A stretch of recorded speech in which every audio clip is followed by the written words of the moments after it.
a yau ranar Asabar 6 ga watan 11 na 2021 ina so na yi amfani da wannan dama in sanar ma al'ummar jihar Gombe da kuma Najeriya gaba ɗaya da kuma gaba ɗaya kafafen yada labarai cewa ni Dr. Husaina Danjuma Goje na ajiye takardar aiki na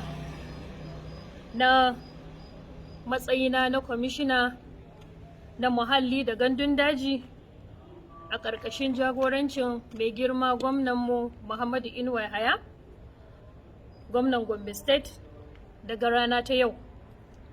Kuma ina so na yi amfani da wannan dama in sanar ma al'umma cewa wannan ajiye aiki da na yi ne saboda nawa dalilan, saboda ra'ayina.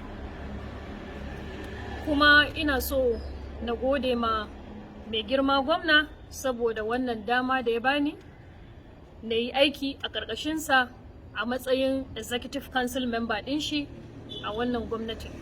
Mun gode, Dr. Husaina Danjuma Goje.